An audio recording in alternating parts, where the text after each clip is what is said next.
honestly, guys notice it more when you're out winning games, right? If Cleveland starts off in a bad start, they're not doing well, and all of a sudden Shedeur or Dillon Gabriel are doing well in 7-on-7, they're throwing dimes, and practice drills, the number one defense can't stop them. People take notice of that, and the more that the players see it, they're gonna then the comments start happening over the lunch table. They start happening throughout the building, and that's when the pressure really will get severe. The Cleveland Browns were focused on resolving their quarterback situation until Jason Kelce made pointed comments that triggered a strong reaction from ownership. The response inside the organization was immediate and intense. What exactly did Kelce say that has the dog pound on edge and the front office under pressure? We've seen that miserable game by the Cleveland Browns. So they throw Joe Flacco in there, and I like Joe Flacco. He did good, but they gave him the resource of all the first-team guys. Then they throw Dillon Gabriel in there with first teams and second teams. So Dillon always is getting protected. The same thing again, they gave this scrub max protection on every play. Yeah, he completed some passes, but let's talk about his mistakes. He's still inconsistent with his throws, but he at least had max protection. The Cleveland Browns continue to be defined by inconsistency and avoidable setbacks. Even as fans hoped the organization had turned a corner, Jason Kelce, fresh off retirement, offered a direct critique that reignited doubts about the team's direction. His remarks implied the franchise's structure and decision-making remain unstable and recent progress may not hold. The takeaway for leadership is straightforward. Identify core issues, align on a coherent plan, and execute with discipline. For supporters, it's another sign that the problems run deeper than a single season. They throw Shedeur Sanders in there with the lowest cab drivers you couldn't even get on 5th Street. And I'm pissed off, bro, because the play calling was abysmal. Look, even if you don't like Shedeur didn't even get a chance to be trash. Even if you think Shedeur is garbage, he didn't even get a chance to be garbage. That's how awful the offensive line was. Kevin Stefanski still doesn't want to give Shedeur second strings and first strings reps. Why is that? Browns ownership's response shifted from measured to urgent. The pattern is familiar in Cleveland. The team once treated Johnny Manziel as a franchise solution, retained Hugh Jackson for a second year despite results, and invested heavily in Deshaun Watson through a costly trade and contract. These decisions reflect aggressive but poorly aligned planning. The outcome has been continued instability instead of sustained progress. That this was the guy that they wanted to start. He's seasoned, he's experienced, he still has a big-time arm, even at his age, and they open with the Cincinnati Bengals. They wanted that experienced guy. He was always going to be the guy. They were not going to start Dillon Gabriel or Shedeur Sanders in week 1. Kenny Pickett had a hamstring injury. It makes it easy to go with Joe Flacco. And the question isn't and wasn't going to be who's the starter in Cleveland. The question is, who's going to be the backup in Cleveland? Who's going to be the number 2 quarterback when they open the season against these Bengals? Fans still show up season after season, expecting improvement and bracing for setbacks. The usual pattern has been early optimism followed by a gradual collapse. But last season was different. For a sustained stretch, the Browns looked organized and competitive, resembling a functioning team. Couple days, 3 days until roster cutdowns, how do you feel about that? Do you feel like you belong here on this team? Obviously, I think overall as a player, I feel like I put in the work. I feel like everything I do, I try to do it to my best, and that's all I ask for. So I feel like everybody feels like, they should be on the team, and if you ask anybody on the team, would they feel like they belong, in their own eyes. So I feel like I do, but I'm my own player, I think about myself in a high regard. The front office entered the offseason confident. Kevin Stefanski was being praised, and the Dog Pound believed the team had made real progress. Then Jason Kelce delivered a pointed assessment that cut through the optimism. Fresh into retirement, the former Eagles All-Pro and Super Bowl champion said Cleveland still looks like a team patching over issues rather than building a durable contender. Kelce's view was direct. The Browns' structure is fragile, and the roster is too dependent on perfect health at quarterback. He argued the team is one injury away from losing continuity and sliding backward. Because Kelsey has operated inside a stable, championship-level organization, his comments carried weight with players, media, and fans. The reaction was immediate. People took his critique seriously, not as outside noise, but as an informed evaluation of how a successful team should be built. Ownership also felt the impact. Jimmy Haslam's response shifted to urgency, a sign that leadership recognizes the stakes. The criticism arrives in the context of prior high-risk decisions, especially the fully guaranteed $230 million commitment tied to Deshaun Watson. Watson has missed time and shown inconsistency when available, and the contract has constrained flexibility. Kelsey's remarks highlight why depth, alignment between the front office and coaching staff, and a clear contingency plan at quarterback are non-negotiable. The takeaway is straightforward. Cleveland must convert last season's progress into a stable framework, protect the quarterback, deepen critical positions, and establish a plan that survives injuries and short-term setbacks. Without that, the games that fueled optimism will remain temporary. If you're a betting man, who do you think starts for the Browns at quarterback? Okay, this is the situation. Kenny Pickett, they actually traded for him. Joe Flacco, no one's bringing Joe Flacco in the building thinking Joe Flacco's going to be the starter. If Joe Flacco is your starter, You got a problem. you have a huge problem. And if they were saying Shedeur was the starter as the 5th rounder, you got a real problem too, because he passed over all these guys in these reps in the offseason in shorts, in bikini shorts, Speedos and stuff. Like, no. That kind of stuff. So I'm not that surprised. When you put down a 3rd round pick on a quarterback, you do believe he has a certain skill set. Jason Kelce stated the obvious. Cleveland committed to a quarterback who hasn't played at an elite level in years, and Joe Flacco's playoff run didn't change the long-term outlook. Ownership appeared more upset that the criticism was public than by the substance of the critique. Many fans agreed. They've seen this pattern before. Rosters age, injuries are inevitable, and when a single contract dominates the cap, one setback at quarterback can undermine the entire season. Kelsey's broader point was about structure. The Browns prioritized the high-cost, uncertain starter over depth and contingency. The late-season surge masked issues that remain: limited cap flexibility, thin depth at key positions, and an offense that lacks a credible plan B. Fans recognize how quickly a strong defense can decline with injuries, and how an offense without redundancy stalls. The AFC North raises the stakes. Baltimore with Lamar Jackson sustains a top standard. Cincinnati with Joe Burrow returns to contention when healthy. Pittsburgh rarely slips below .500 under Mike Tomlin and wins with defense and consistency. In that environment, Cleveland can't rely on perfect health or peak form from one player. The path forward is clear. Diversify cap allocation, reinforce the offensive line and receiver depth, carry a legitimate backup plan at quarterback, and install a scheme that functions regardless of who is under center. Given what we saw yesterday with Shedeur Sanders, somebody on the Cleveland Browns is 100% getting fired, probably by the end of this year. The person who's probably going to end up getting fired is Kevin Stefanski, because I know that he didn't want Shedeur Sanders on the team. It was Andrew Berry who made that pick. You can't really go against your GM. Bad things happen in this situation. But Shedeur Sanders is not without fault for what we saw yesterday. This is the play that we saw yesterday that has the internet just exploding, where Shedeur Sanders took like a 24-yard sack.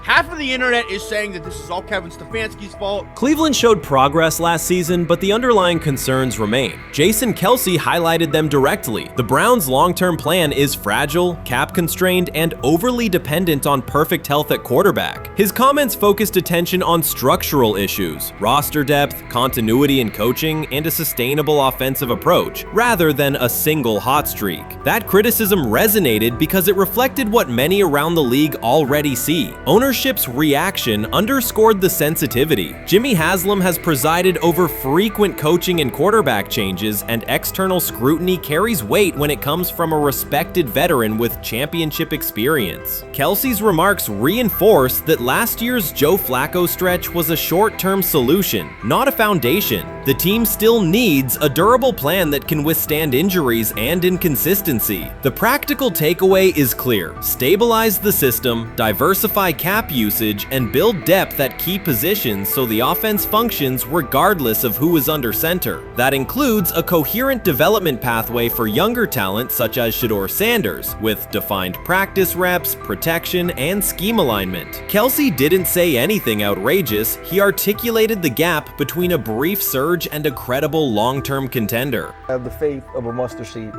Right, because this is the greatest resurrection since Jesus the Christ. Right, like at some point, Joe Flacco was thinking about getting into TV. Yeah. Right, Joe Flacco didn't have a job, and then now you not only come back and start for the Cleveland Browns late in the 2023 season, but they came back around to you, and you're now the day one starter for a franchise that just 2 years ago was in the playoffs. The Browns' quarterback situation remains unsettled. Deshaun Watson was expected to be the long-term answer, but injuries and inconsistent play have prevented him from reaching an elite level. When the team turned to Joe Flacco after Watson's season deteriorated, Flacco immediately lifted the offense and produced results that highlighted the gap between expectations and reality. That a 39-year-old late addition could outperform a $230 million starter was not just a short-term surprise, it raised fundamental questions about roster construction and evaluation. Quarterback depth has been fragile, and the late-season surge masked broader structural problems. Jason Kelsey's remarks made that clear. Cleveland is vulnerable if the starter is unavailable, cap flexibility is limited, and the offensive plan lacks a stable contingency. His critique drew attention to leadership and planning as much as on-field performance. Jimmy Haslam's strong reaction reflects the pressure on ownership.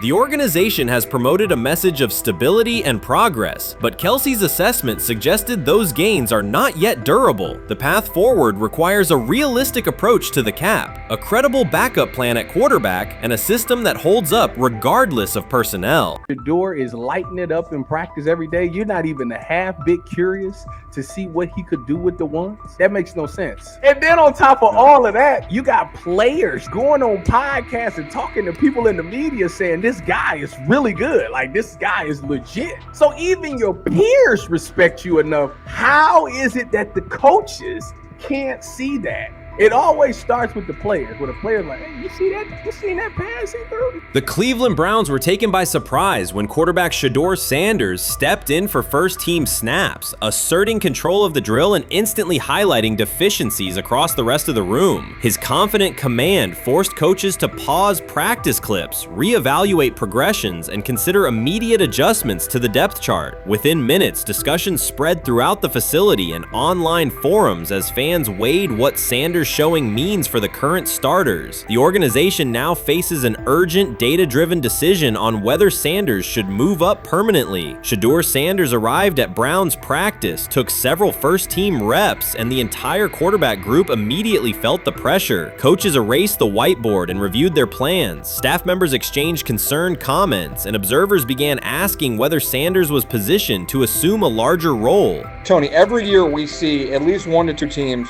They were in last place in their division the year before. No one thought they'd be good, and then they were good. It almost seems like no one's even assuming the Browns can be that, but we see it happen every year. And I get the quarterback stuff, but like, correct me if I'm wrong, Tony. The Browns are trying to run the football, play good defense, not turn the ball over in the passing game, and try and take advantage when they can, correct? That's what they're trying to do. That was the 2020 offense. The Cleveland Browns are still searching for stability at quarterback. Deshaun Watson is yet to deliver consistent starter-level production that justifies his contract, and each game renews doubts about whether he can regain peak form. Behind him, rookie Dorian Thompson-Robinson shows promise but remains inexperienced and unpolished. Coaches are evaluating alternatives each week and may need to adjust the depth chart if progress stalls. The roster around them is built to contend now, so ongoing uncertainty under center is increasingly costly. As we talk about, we do believe in best player available. We do believe in positional value, and we didn't necessarily expect him to be available in the in the 5th round, and so we love adding competition to every position room and adding him to compete with the guys that are already in there. We felt like that was the appropriate thing to do. The Browns quarterback group is unsettled. Deshaun Watson has yet to provide the reliable, high-level play his contract demands, while rookie Dorian Thompson-Robinson remains promising but unpolished. Depth behind them consists mostly of veterans whose experience lies more in holding clipboards than leading offenses. The coaching staff needs an immediate answer, not a 3-year development project. Shedeur Sanders enters as that potential solution. At Colorado, he passed for more than 3,200 yards despite working behind one of college football's poorest offensive lines, consistently demonstrating poise, quick processing, and accurate ball placement under heavy pressure. Film shows steady reads and disciplined footwork, traits that offset concerns that his profile is built on family name or media attention. Cleveland viewed the signing as a low-risk, high-reward move. Early in camp, Sanders received a handful of first-team snaps intended merely as an evaluation. Those plays quickly changed practice tempo. The ball came out on time, receivers hit their landmarks, and the defense struggled to adjust. Coaches immediately expanded the review using phrases such as evaluate every option, an indication that the depth chart was no longer fixed. Watson sensed the scrutiny. Thompson Robinson increased his urgency. Within minutes, competition in the quarterback room intensified. Sanders repeated that performance in subsequent sessions. His footwork remained clean, progression sharp, and throws firm and precise. Each strong rep forced staff to reassess the plan to keep him buried on the developmental track. The broader context magnifies the pressure. Cleveland's roster is built to contend now. Fans are weary of quarterback turnover, and the front office cannot afford another costly misstep under center. Around the league, rookie passers rarely wait multiple seasons anymore. Joe Burrow, Justin Herbert, CJ Stroud, and even late pick Brock Purdy established that precedent. If Watson opens the regular season and struggles, public calls for Sanders will grow, especially if the rookie flashes in preseason. Alternatively, another team could attempt to acquire him if Cleveland hesitates to elevate his role. Each scenario underscores the same reality. Sanders' emergence has turned a routine camp evaluation into a critical decision point for the franchise. And we saw Dillon Gabriel go 11-on-11 with the first team, Shedeur Sanders go 11-on-11 with the second unit. So that was really the big wrinkle today. Yes, and of course, it was the first time that we have seen Shedeur Sanders get any of those coveted 11-on-11 reps. Of course, again, it wasn't with the first team offense or against the first team defense, but it's progress. And that means that he's going in the right direction, that the arrow is pointing up. He's coming up the learning curve. So that's good for him. And I actually thought just overall, he had a better day than Dillon had today. He completed more passes. He was more on point. In fact, in that 11-on-11 period, he threw a near touchdown. Desperation can push franchises toward aggressive decisions, especially when their quarterback options appear unconvincing or outdated. One scenario now emerging is that Sanders earns enough confidence to take full preseason reps with the starters, forcing Cleveland to revisit a depth chart it believed was settled at the beginning of July. His practices demonstrate that the excitement around him is grounded in measurable performance. Accurate, high-velocity passes against first-team defenses, and confident command of the huddle. Each strong outing also heightens league-wide interest. Rival scouts adjust evaluations, and general managers revisit their notes, aware that a viable young quarterback may soon become available. Inside the facility, the personnel staff must balance short-term results with long-term roster planning, knowing that an early move could reshape salary cap allocations and locker room dynamics. The pressure on Watson and Thompson Robinson escalates accordingly. Both must produce visible progress to maintain their current roles. Cleveland's recent history shows how quickly promising quarterback situations can devolve into controversy. The franchise has turned potential breakthroughs into organizational turmoil before, so observers remain cautious about how this competition will unfold. What do you think is happening in Browns camp? What do you think is going to happen there before I let you go, Lewis? You know, I think it really does. It really does all depend on how Kevin is able to, as it relates to Shedeur, work him in enough. Well, one, Shedeur has to earn the right for Kevin and the staff to have discussions about, hey, we got to get him more reps with the ones and twos. We got to get him more reps with the ones and twos when we're going team period, not just walk through or not just 7-on-7 team. Louis Riddick reacted sharply on air after viewing practice footage from the Cleveland Browns. The clip showed quarterback Shedeur Sanders executing a string of precise throws while the Browns head coach watched with a broad smile. Riddick questioned whether the session was focused on evaluation or celebration, arguing that visible enthusiasm from the staff could cloud objective assessment of a rookie's progress. Earlier in the segment, Riddick's tone had been measured once the Sanders highlights appeared disappeared, he criticized the perception that a routine practice was being treated like a marquee event. He stressed that coaching reactions should remain subdued until performance translates into game situations. Riddick concluded by calling for accountability and asking the Browns to clarify how they plan to manage expectations for Shedeur Sanders as training camp continues. Couldn't imagine me myself saying, hey, you know what, as someone who has been at the very bottom to try and ascend to like some level of success, I could never imagine going, you know what would be really cool? I'm gonna play a joke on someone like this and pretend that I'm a GM and I'm drafting you when actually I'm not, and then I'm gonna hang up and just giggle about it. Man, what the hell are we doing? Seriously, what are we doing when we think that that kind of crap is funny? I don't know. Trying to get likes on TikTok. I don't have the right words for it. Right, Lewis, I'm gonna say this. I don't have the right words for it. Few situations unsettle a former front office executive faster than watching coaches celebrate a rookie quarterback before pads come on in August.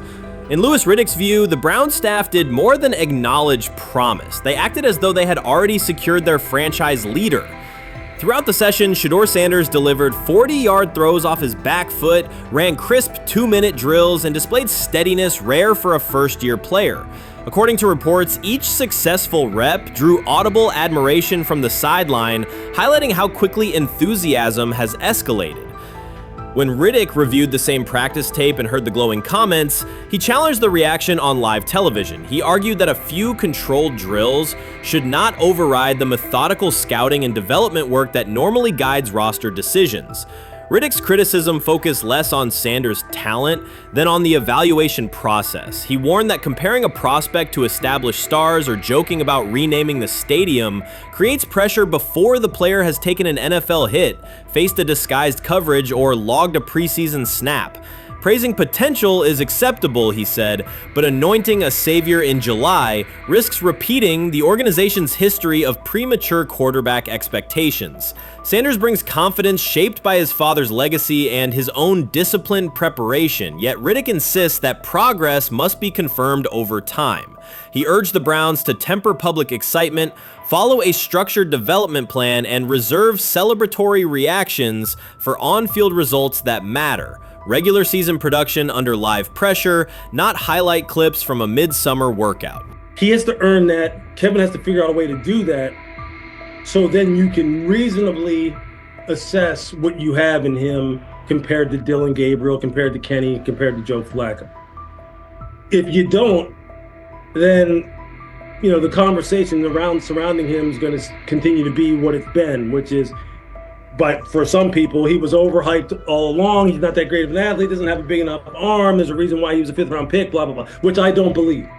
I believe if he is given enough reps, earns enough reps, and then is given enough reps in meaningful situations, he can throw the ball just as good as Joe, if not better, just as good as Kenny, if not better, just as good as Dillon Gabriel. After more than 2 decades in personnel and broadcast analysis, Louis Riddick was dismayed to see a franchise bypass basic evaluation standards after only a series of eye-catching minicamp throws. Reviewing practice footage from Cleveland, he observed Shedeur Sanders drilling 40-yard passes against uncovered receivers and running 2-minute sequences with poise. In Riddick's view, those reps, conducted without pads, contact, or a disguised rush, show arm talent but reveal little about how a rookie handles game pressure. Riddick said the Browns' reaction drifted from objective assessment to outright admiration. Multiple reports indicated coaches were sketching new concepts for Sanders during dinner and referring to dedicated Shedeur packages well before a padded practice. Even the veterans in the quarterback room showed no visible alarm, a sign that staff excitement had already reset the internal depth chart conversation. The analyst emphasized that his concern is not Sanders' skill set. He acknowledged the quarterback's arm strength, footwork, and composure, but rather how quickly the club appears willing to declare him its long-term answer. Riddick cited several past prospects who received similar midsummer acclaim only to stall once real competition began. Given Cleveland's long history of quarterback turnover, he argued the organization should focus on incremental milestones, processing post-snap reads, surviving live pass rushes, and rebounding from mistakes on Sunday afternoons. Riddick urged the Browns to temper expectations and follow a structured development plan so Shedeur Sanders can progress without undue pressure. One coach reportedly admitted he replayed Tuesday's scrimmage film so often that he lost sleep, an anecdote Riddick offered as proof that enthusiasm is already outpacing reality.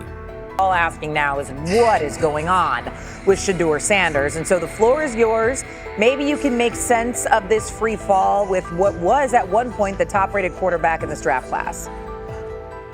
Yeah, Shay, I think at this point in time, this really isn't a football discussion any longer. This is a personal discussion. This is about it's a fit discussion. It's whether or not teams are just comfortable with everything that comes along with Shedeur in terms of who he is as a person, all the people that are surrounding him in terms of his inner circle, and whether or not teams deem that to be something that they're comfortable with. Right or wrong, that's the only conclusion you can really come to at this point. Louis Riddick voiced an escalating concern during the segment. Having witnessed numerous quarterback setbacks in his career, he worries another may be forming. Not because Shedeur Sanders lacks talent, but because the praise around him is growing without restraint. Sanders has simply attended practice, delivered accurate passes, led the huddle, and shown the composure expected of an NFL player. Riddick fears the Browns' reaction, treating routine drills as proof of long-term success, risks setting premature expectations. He cautioned that the organization seems ready to celebrate a franchise savior before Sanders has taken a competitive snap, noting that such early adulation has derailed promising prospects in the past and could impede Sanders' measured development.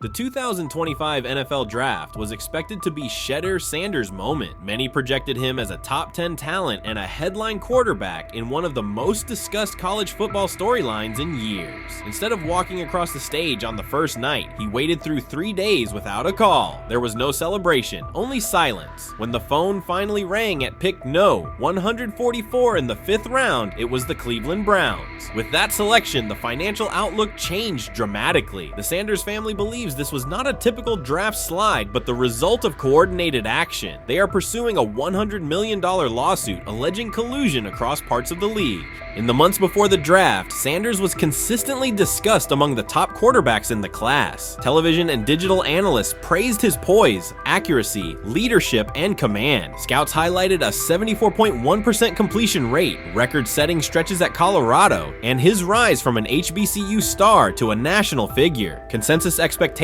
placed him in the first round or early second. Draft night unfolded differently. As picks accumulated, there was little indication that his name would be called. The atmosphere at his private gathering shifted from anticipation to doubt. When the Browns selected him late on day 3, projections for his first contract dropped from an estimated range in the mid-$30 million to approximately $4.6 million, with corresponding reductions in likely endorsements and long-term positioning. According to Deion Sanders and others close to the family, this was not about performance, injury, or conduct. They argue it was coordinated. Attorneys were contacted immediately. The allegation is straightforward. Sanders' value was suppressed intentionally. The family's position is that this was a calculated decision within parts of the league, not an isolated set of evaluations. The legal claims focus on communications that, if authenticated, could be significant. Internal emails, text messages, and owner-to-owner conversations. The family's representatives contend that these materials show a deliberate effort to avoid drafting Sanders in early rounds based on perceived image concerns rather than football merit. One message reportedly under review framed the decision in branding terms. Drafting Shedeur would mean inheriting the Prime brand. The complaint asserts that this view led some teams to discourage others from selecting him unless necessary, not for film-based reasons, but to avoid perceived attention and external pressure tied to his family's profile.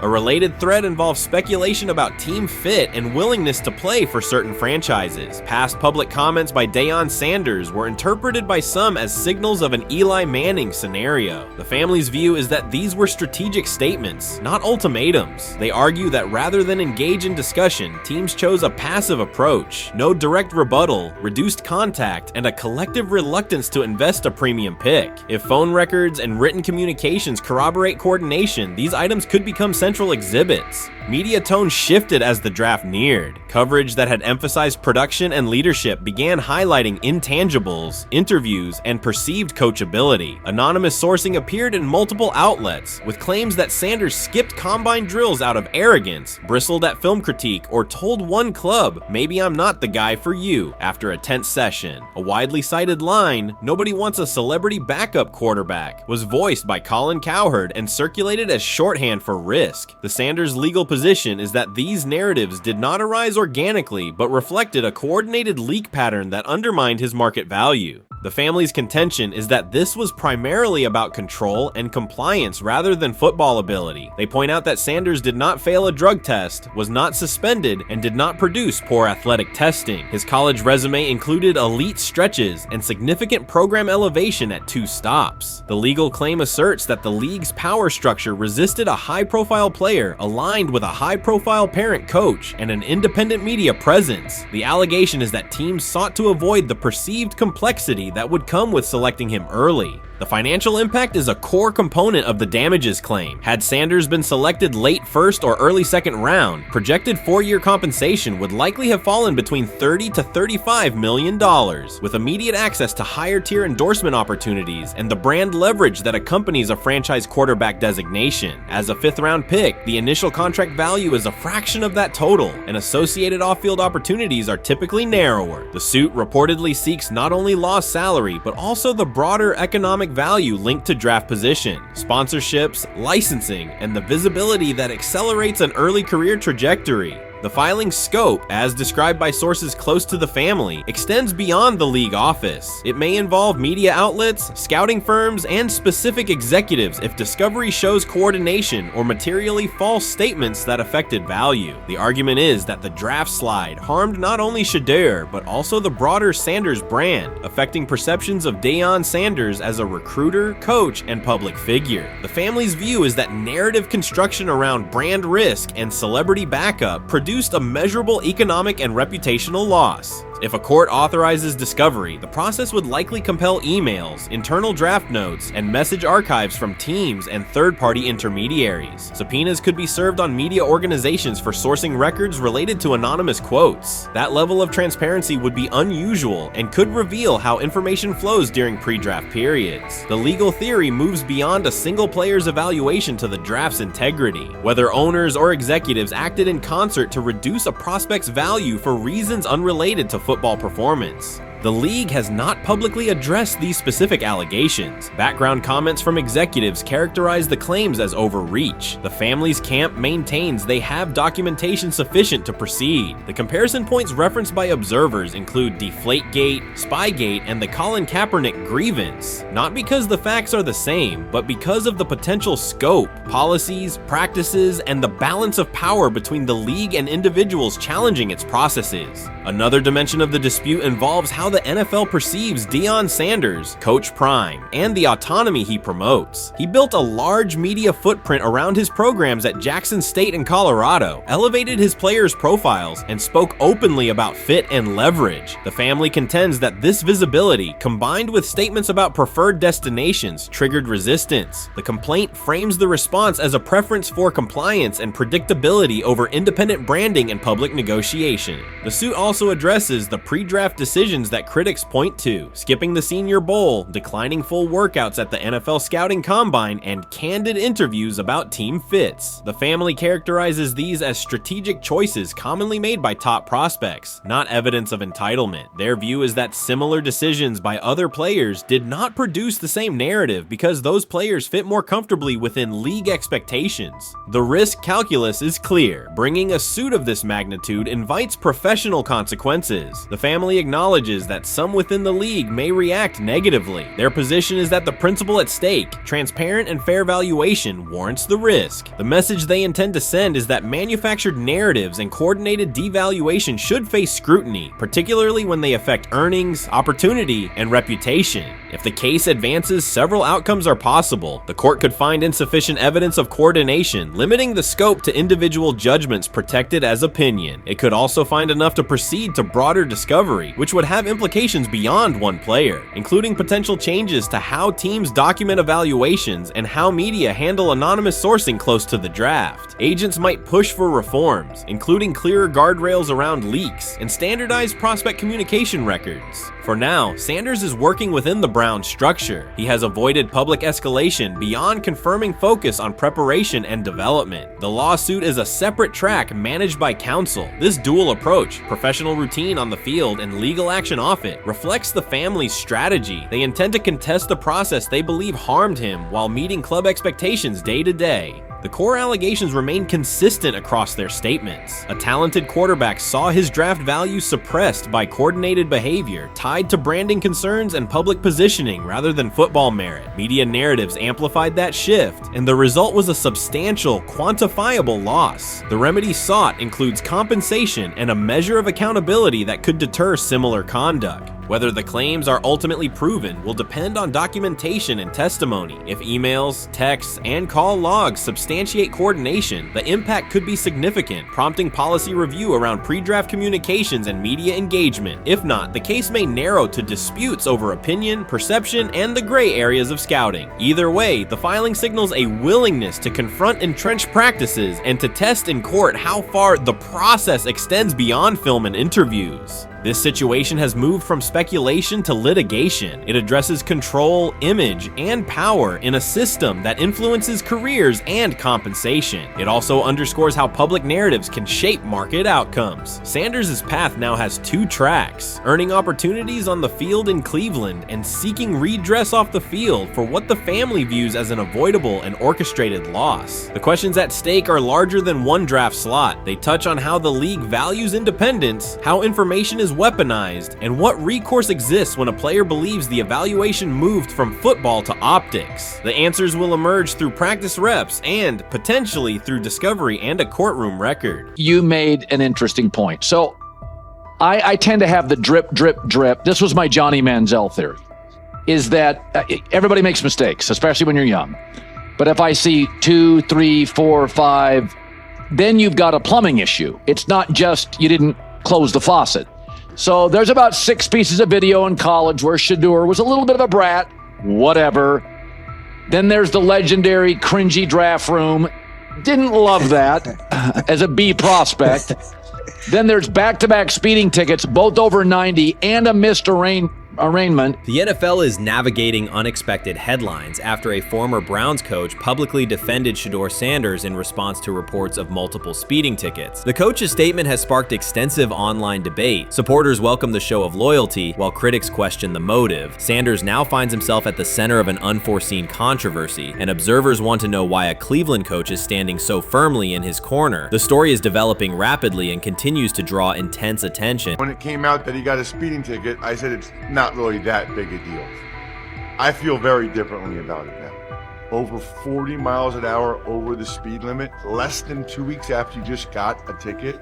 I don't know if that's entitlement or immaturity. There's got to be some teams that are feeling very good right now that they didn't draft him. Observers are focusing on Shedeur Sanders' recent speeding ticket, treating the violation as a measure of his character and sidelining his athletic, academic, and philanthropic accomplishments. The incident, driving 15 miles per hour over the limit in a borrowed Lamborghini, has drawn sharp criticism. In response, a former Cleveland Browns coach has taken the opportunity to comment, even though the franchise is widely viewed as unstable due to its frequent coaching changes and limited on-field success. By defending Sanders, he presents himself as an authority on discipline and leadership. The statement, coming from an organization seldom praised for stability, has nonetheless attracted considerable attention across the league. You want to defend him a little bit. I thought this was an interesting take. Yeah, I thought it was really interesting that you said you were out because of the speeding tickets. To me, that's such a minor thing. You were so high on him in terms of his completion percentage in OTAs, and I thought that was a little aggressive on your part. But with the speeding tickets, I got a speeding ticket the first night of the draft, my first year there. I thought maybe I'd get the benefit of the doubt, but they gave it to me anyways.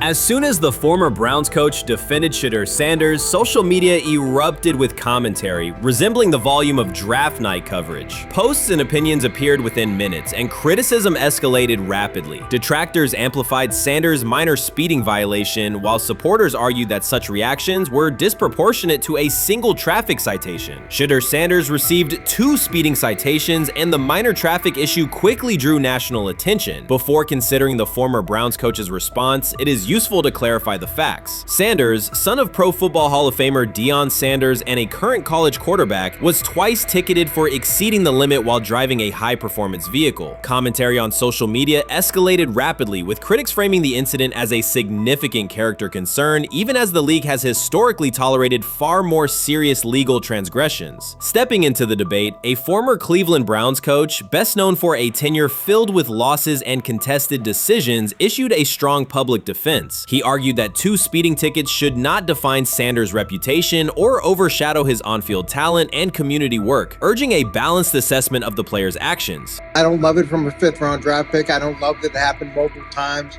But I do think that this is the first time he's been away from his dad.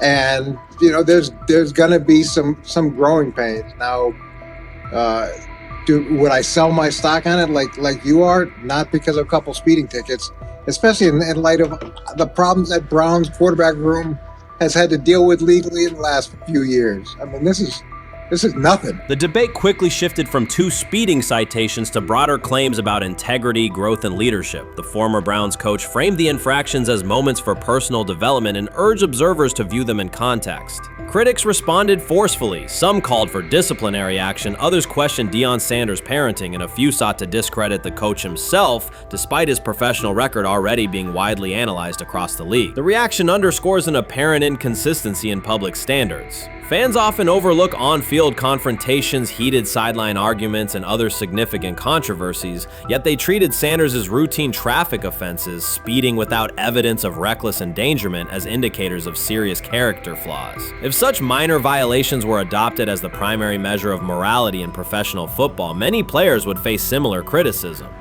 Sports media amplified the story almost immediately. Television panels dissected Shedeur Sanders' decision-making, treating 2 speeding tickets as indicators of deeper character concerns. Networks aired detailed segments under banners such as red flags and road rage, repeatedly questioning whether the citations might affect his draft evaluation. Although Sanders is already regarded as a first-round prospect, analysts emphasize that NFL teams value discipline and legal awareness when forming final assessments. Many commentators overlook the fact that other high-profile players have faced more serious offenses without similar scrutiny. Throughout the coverage, the former Browns coach defended Sanders, portraying him as a talented quarterback subjected to disproportionate criticism in a culture that expects near-perfect conduct. His argument was thorough and methodical, asserting that the traffic violation should not overshadow Sanders' skills, work ethic, or future potential.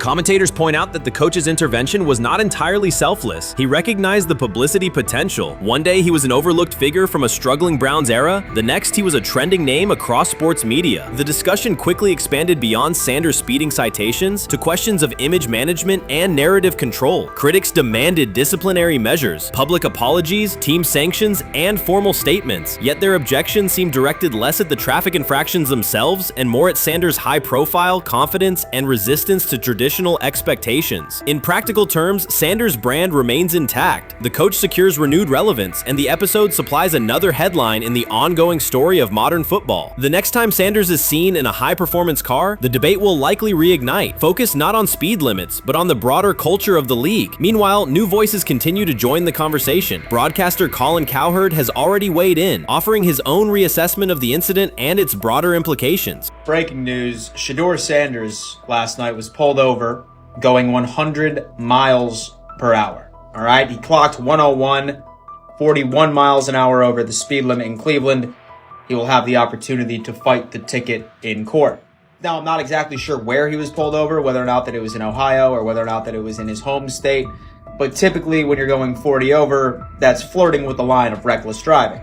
Folks, I gotta tell you, I don't understand what it is with these young men driving at absurd speed. Colin Cowherd's view of Shedeur Sanders shifted abruptly. Days after praising the quarterback's poise and skill, he appeared on air to declare that Sanders is overhyped, unfocused, and distracted by celebrity. The reversal was immediate, without any gradual reconsideration. Cowherd now frames Sanders' 2 speeding tickets as evidence of poor judgment, even though he has defended other quarterbacks facing far more serious off-field issues. The sudden, wholesale withdrawal of support leaves viewers questioning the consistency of Cowherd's criteria and illustrates how quickly media narratives can change when minor incidents receive outsized attention. This is okay. nothing. Okay. The how much of this is I mean, Jimmy Haslam has his hands all over Manziel, has his hands all over Deshaun Watson, admitted it, man enough to admit it. I saw the reaction in the draft room when they took Shedeur Sanders. It's pretty obvious it wasn't the coach and the GM's pick. How much is this team has 8 last place finishes in 13 years owning it. How much of this is we don't have a very good owner here like Washington, D.C. and the Commanders? Yeah, I didn't love the owner stepping in and saying, hey, you got to take this guy in the 5th round. And I doubt they'll ever admit to it. While Colin Cowherd urged teams to move on from Shedeur Sanders, former Browns coach Eric Mangini offered a more measured response. Mangini, whose tenure in Cleveland was marked by mixed results, used his platform to provide context rather than condemnation. Instead of sensationalizing the speeding violations, he encouraged viewers to consider Sanders' circumstances. A 21-year-old quarterback whose life is scrutinized both on and off the field. Mangini acknowledged that the tickets were mistakes, but emphasized that they do not by themselves define Sanders' character or future. He noted the extraordinary attention athletes received today, combining the responsibilities of quarterback, public figure, and social media presence. Under such pressure, missteps are magnified, and criticism multiplies quickly. Mangini concluded that any evaluation of Sanders should weigh the totality of his behavior, performance, and growth, rather than isolate 2 traffic citations as decisive evidence of poor judgment.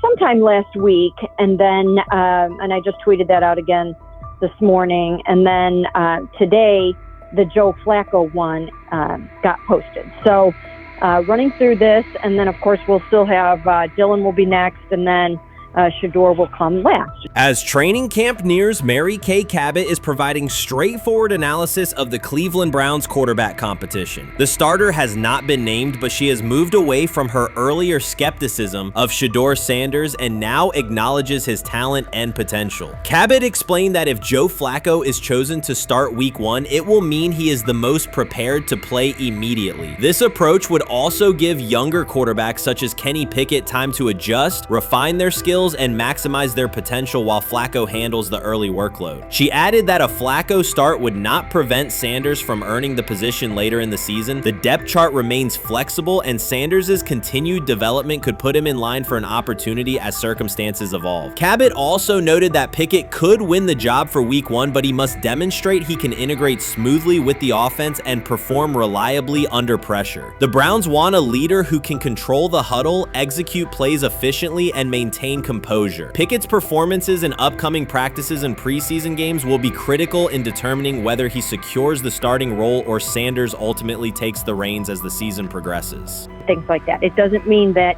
that Kenny can't swoop in there and steal that job by them, but he's really going to have to show that he has a complete mastery of this scheme and this system, and that they don't have to dial it back a lot to put him in there. So these will be some considerations, and I do think that that as the preseason goes along, it will become evident.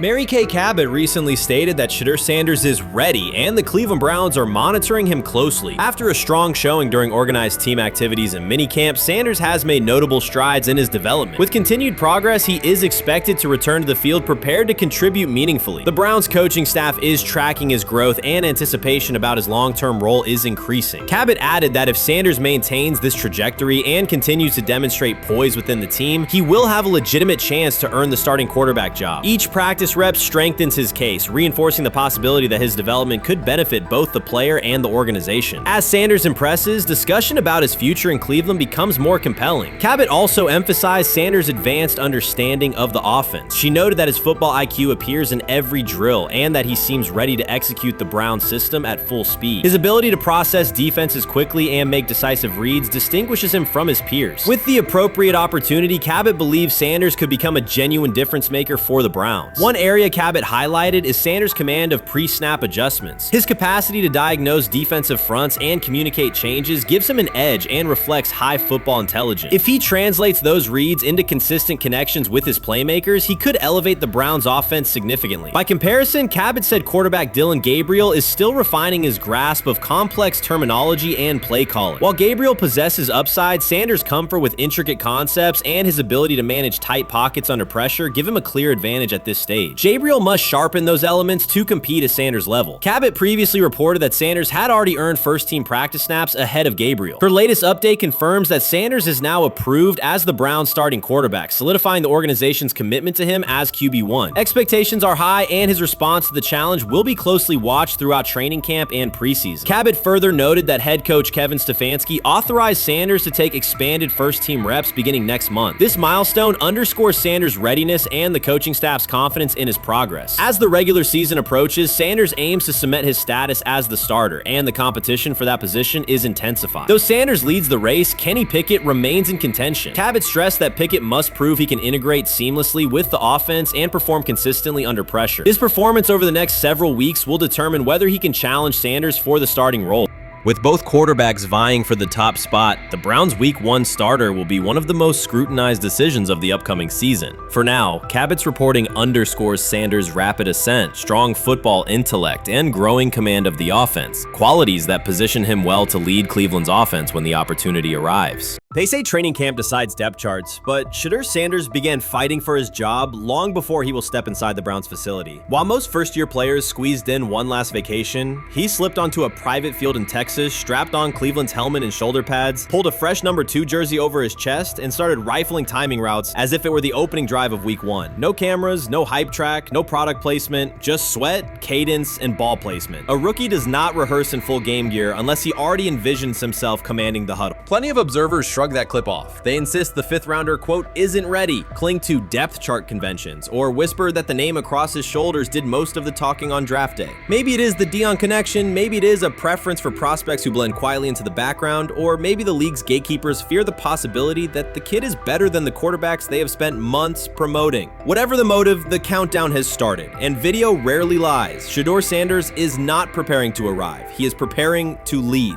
Footage of a 22-year-old quarterback running live reps in July should dominate highlight loops, but it barely registers on national outlets. Why? It ruins the tidy narrative. The easy storyline paints Shedeur as a pampered legacy prospect banking on his father's fame. Yet the tape shows something different. A rookie drenched in afternoon heat, drilling footwork, calling protections, and imagining cover 2 rotation before the first official meeting ever takes place. Elite mental prep looks boring on social feeds. It looks devastating when the season starts. Walk into Cleveland's quarterback room and you step into politics, not simply competition. Joe Flacco, a Super Bowl MVP in decline, carries institutional trust. Kenny Pickett, rescued from Pittsburgh's reset, carries hometown intrigue. Dylan Gabriel, the 3rd-round system fit, carries draft capital the staff must justify. And then there's Shedeur, the lightning rod whose presence alone spotlights every bias in the evaluation process. Coaches frame it neatly. Rookies must wait their turn. The truth is less polite. Practice snaps are currency. Perception is elastic, and early allocations already favor Pickett and Flacco. It is the oldest playbook in the league. Lock vets into the headline roles before pads even crack. Then let repetition shape reality. Sanders refuses to cooperate. He is not a 4th-string camp arm. He has engineered game-winning drives under national scrutiny, operated against live blitz looks most prospects never face, and more than any quarterback in the room, documented his own off-season obsession. No social media rollout, no brand consultant, just pads, cleats, and an unlit practice field. If his last name were Smith, pundits would label him the sleeper of camp. Instead, politics trails every throw. Training camp rotations expose organizational intent. Beat writer Fred Greetham already reports that Pickett and Flacco will open with first-team reps when veterans report July 23rd. Gabriel grabs the developmental snaps, leaving Sanders the leftovers. That isn't performance-based, it's narrative-safe. Gabriel doesn't threaten hierarchy, Sanders bends gravity. Watch the details. Does Shedeur steal 11-on-11 snaps with the 2s? Does he run red zone installs or 2-minute drills? If he does, coaches are admitting he is forcing his way in. If he doesn't, they are postponing the inevitable. Either way, the private field reps have sharpened his timing and condensed his release. He is not hoping for an opportunity, he is prepared to seize one the instant it appears. Cleveland's joint practices amplify that tension. First come live periods against the Panthers, then sessions with the champion Eagles. Those reps belong to the starters, so Flacco and Pickett will absorb most of Carolina's disguised pressure and Philadelphia's exotic fronts. Sanders' proving ground will be the preseason opener on August 8th. Under the stadium lights, he will get entire series, real reads, pockets collapsing for real. If his command mirrors the footage from Texas, coaches will have to answer why he never saw earlier work.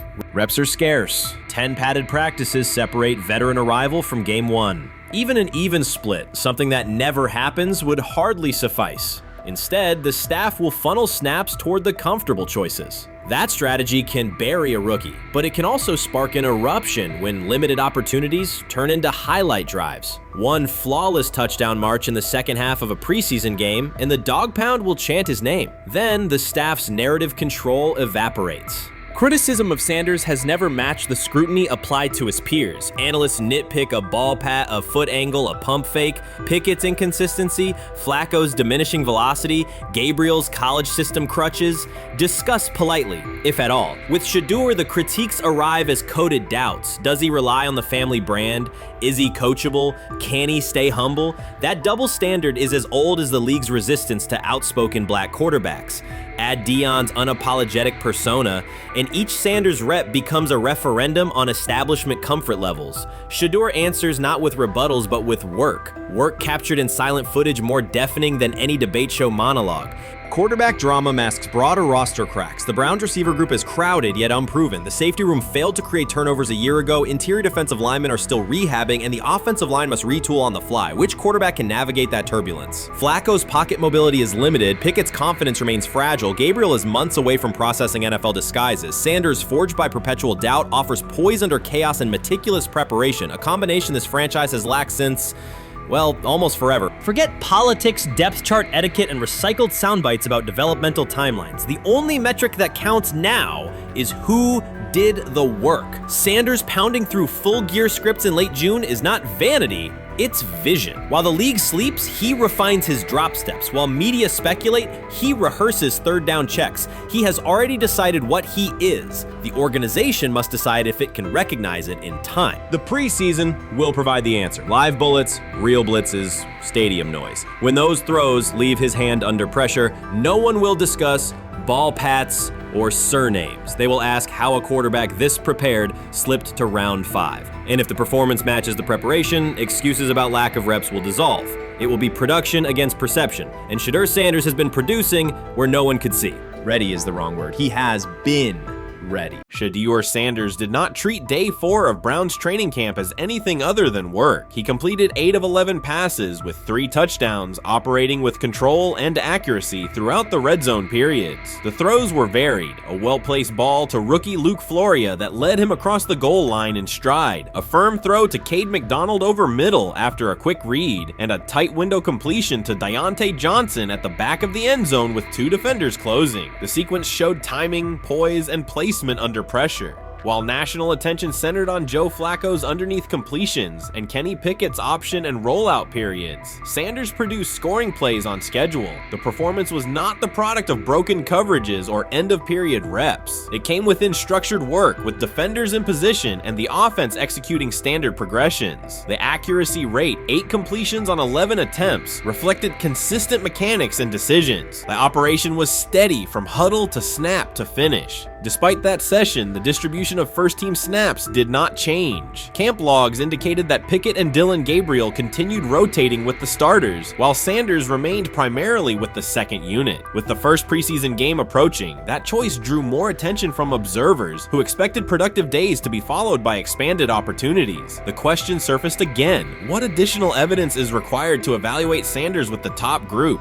The 3 touchdowns illustrated different aspects of his profile. On the throw to Floria, Sanders used a measured trajectory to lead the receiver away from contact and into the end zone. On the ball to Johnson, he identified leverage, held the safety with his shoulders, and delivered to a precise spot at the back line. On the throw to McDonald, he eliminated the first read, reset, and drove the ball into the window before the hook defender could squeeze it. Each score reflected a particular tool: anticipation, manipulation, and velocity within standard timing. Comparisons to the other quarterbacks were straightforward. Pickett produced 2 touchdowns but placed 1 late ball that exposed a receiver to contact near the goal line. Gabriel accounted for 1 score, with additional gains coming on checkdowns and designed movement. Flacco advanced the ball in short increments without finishing drives during the same period. Sanders converted opportunities into points repeatedly and without turnovers. The rotation, however, remained unchanged. Head coach Kevin Stefanski and the staff continued to allocate first-team work to the same group, describing the process as an open evaluation. In practice, that has meant extended starter reps for Pickett and Gabriel, veteran scripts for Flacco, and second unit periods for Sanders. The disconnect between output and opportunity was notable, particularly given the stated goal of reaching an early decision at quarterback. When asked about the timeline recently, Stefanski said the preference was to decide sooner rather than later, an acknowledgement that the window for assessment is limited as preseason approaches. Speculation about motives is common in such situations. The discussion has included references to front office perspectives and ownership influence. Owner Jimmy Haslam is widely viewed as supportive of drafting Sanders. General manager Andrew Berry is known for prioritizing fit, traits, and process within the roster building model. Stefanski reports to Berry, and the practice plan reflects coaching evaluation within organizational parameters. None of that guarantees any outcome. It does explain why rotations can remain conservative even after strong individual periods. Regardless of internal views, the most useful next step for the evaluation would be a defined set of first-team snaps for Sanders to put comparable tape next to his peers. There was also outside attention on several practice segments from earlier in camp that showed Sanders throwing during lulls to non-receiver personnel, ball attendants, staffers, and assistants, while other quarterbacks were in script with full units. Those clips circulated widely and were interpreted by some as dismissive. Sanders addressed questions about it by narrowing the focus to preparation, explaining that his responsibility is to be ready for the work assigned and that he has adjusted at every level of competition, from HBCU ball to the Power 5 and now the NFL. The response matched his general approach: acknowledge the situation, maintain routine, and continue to execute when the next period begins. The broader draft day and narrative context remains part of the conversation. Sanders' college resume included efficient production and high completion rates across 2 programs, culminating in national recognition such as the Johnny Unitas Golden Arm Award. His selection in the 5th round was driven by varying evaluations of projection, scheme fit, and development timelines. The result is the current environment. He must present his case within limited windows, then wait for access to the next rung of competition. That does not make the process unfair, it makes it exacting. The best answer, for him and for the staff, is additional, comparable reps and clear tape.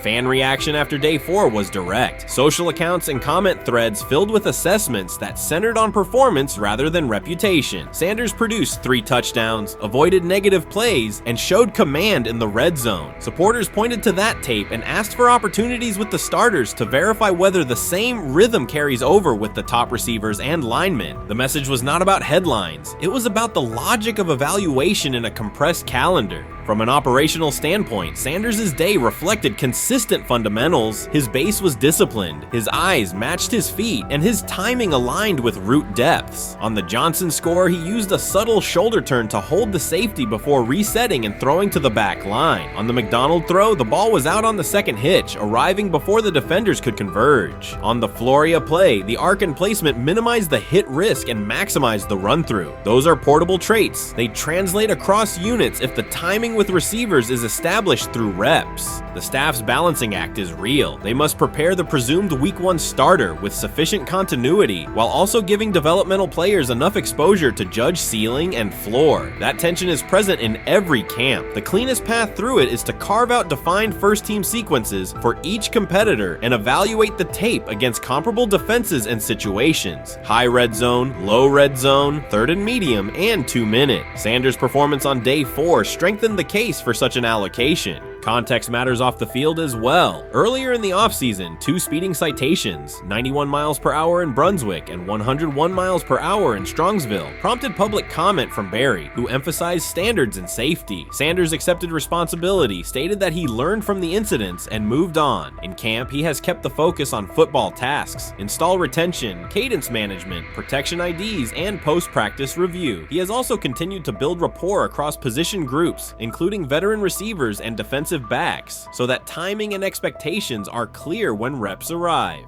None of this diminishes the experience of the veterans in the room. Flacco has decades of film, Pickett has multiple seasons of NFL starts, and Gabriel brings mobility and a defined collegiate profile. It does, however, underscore the purpose of camp, to align decisions with current performance. Sanders produced the most efficient scoring period of the day. The next logical step is to see that operation with the starting unit, document the results, and compare them to the other candidates under the same conditions. The preseason opener will compress timelines further. Install packages expand, and coaches begin to narrow personnel groupings. If the objective is to identify the quarterback who can operate the offense most cleanly on Sundays, then structured exposure now will give the staff better information later. A small but deliberate set of first-team snaps for Sanders, scripted early downs, a third down sequence, and a red zone series would provide data without disrupting broader preparation. Until that occurs, Sanders can only continue to control process and execution. Day 4 showed what that looks like when opportunities align. Efficient reads, disciplined mechanics, and finishes in the end zone. He did not seek attention for the sequence. He put it on tape. If the evaluation remains consistent with the stated competition, comparable snaps should follow. If they do, the staff will have a clear, side-by-side measure. If they do not, the question from observers will remain the same. What more needs to be seen to justify the look? For now, the record from day 4 is clear. 8 completions on 11 attempts, 3 touchdowns, no turnovers, red zone precision, consistent control at the line and in the pocket. Those are tangible outputs. They merit a defined opportunity with the starters as the team moves toward preseason and the decision that follows. Whether or not that opportunity arrives immediately, Sanders has shown the preparation and execution necessary to be evaluated on equal footing. The next step is a matter of allocation, not speculation. You can't fire the owner because he can't fire himself. Yeah, someone's head's going to roll, unfortunately, in this situation, and it's probably Stefanski and Barry. I saw on The Athletic. I don't think that's fair, by the way. Stefanski, that part. I agree. I was saying the other day on my podcast that Barry should be fired, and I said I wouldn't fire Stefanski, but a couple of people made the point of saying, well, if you fire the GM, you got to give him a chance to hire his own coach, which is fair. That's true. So I would fire Barry. I would hire a new GM. If that GM thinks Kevin Stefanski's a good coach, wants to stick with him. Right. The situation in Cleveland has escalated with the NFL. Sources indicate GM Andrew Barry is prepared to move on from head coach Kevin Stefanski if he refuses to elevate Shedeur Sanders. The Browns are weighing a major quarterback change. Leadership appears to be aligning behind Sanders and pushing for immediate action. This is a high-stakes decision about control and the team's direction. I think it's unfair for me to comment in I guess maybe on behalf of the industry. All I can say is this, the time that we spent with Shedeur, and what he's done throughout his college career is impressive. He's an impressive young man. He's a really good quarterback. Sometimes fit comes into play, and I'd also say this, there are 4 more rounds of the draft, and then maybe lastly, it's less about where you get picked and what you do after you get picked. That's really the most important thing. Getting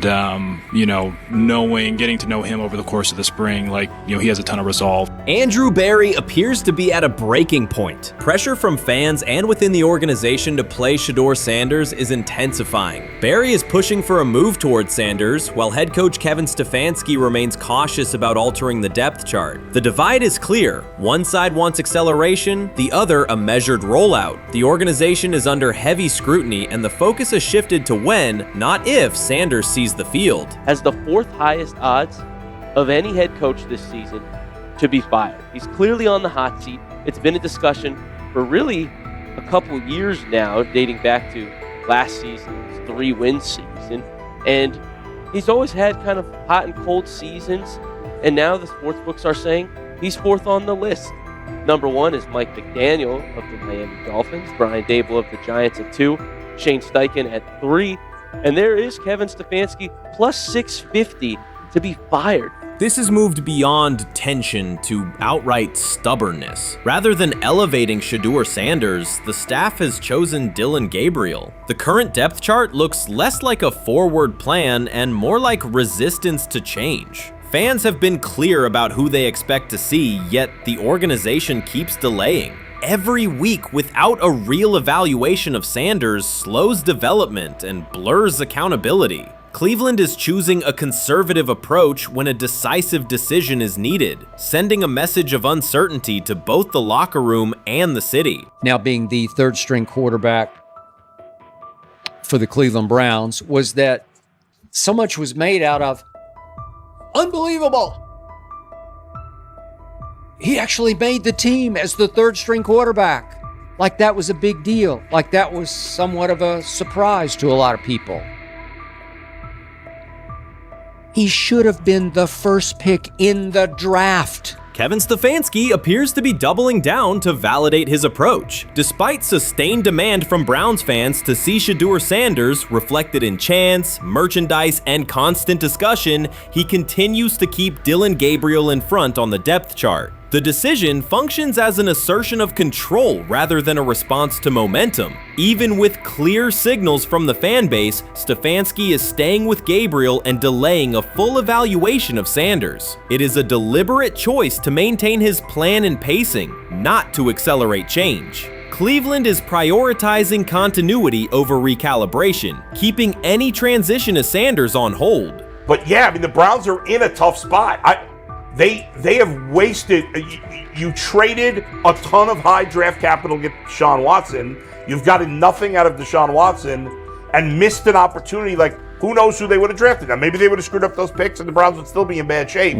Andrew Berry is likely frustrated watching Dillon Gabriel default to conservative throws while the offense stalls. From a football perspective, this appears to be the hill Kevin Stefanski is choosing to stand on. Keeping Gabriel ahead of Shedeur Sanders has limited the unit's explosiveness and prevented a full evaluation of a higher ceiling option. Drives end quickly, field position flips, and momentum is lost while Sanders remains on the sideline. Fan patience is wearing thin. Each ineffective series intensifies criticism and shifts scrutiny toward the coaching staff's criteria for the depth chart. With every additional snap for Gabriel, the decision reads less like an open competition and more like rigid adherence to a plan that isn't producing results. The optics are clear. A dynamic quarterback sits while a cautious approach keeps the offense in neutral. If this continues, accountability questions will grow inside and outside the building. What performance benchmarks keep Gabriel ahead of Sanders? When will Sanders receive first-team reps in live situations to allow a fair comparison? The front office must decide whether to preserve continuity or pivot toward a timely assessment of Sanders. The longer the current approach stays in place, the more it signals stubbornness rather than adaptation, and the more pressure mounts to realign the plan with on-field output.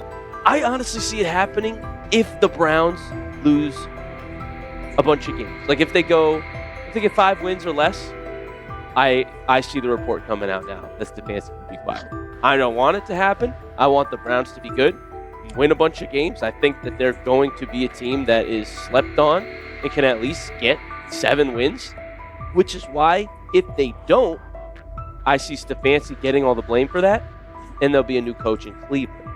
Because their players, to me, are there once again.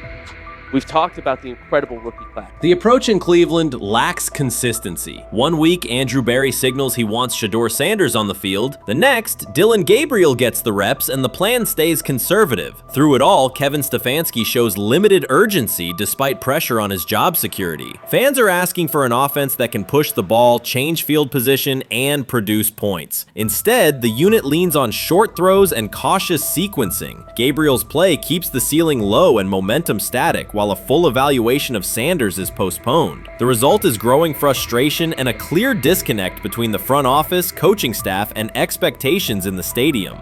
The NFL tried to teach him and his father a lesson. You don't act like that. You don't talk like that before a draft. We'll show you how our game is played. We will watch you plummet all the way. I think he would have gone undrafted except for that owner in Cleveland. And he is the key to everything because he is something of an against-the-grain maverick owner. He's kind of a wannabe Jerry. Fan speculation is growing. Some believe Kevin Stefanski lacks confidence in Shedeur Sanders. Others think he's prioritizing Dillon Gabriel for reasons unrelated to performance. A more extreme view claims Stefanski is manipulating outcomes to secure a buyout. Whatever the motive, the risk is clear. This approach is straining his relationship with GM Andrew Berry and alienating the fan base. Pressure is rising, Berry's patience is running out, and supporters have shifted from requests to demands. If the current plan continues, calls for a change in quarterback and accountability will intensify.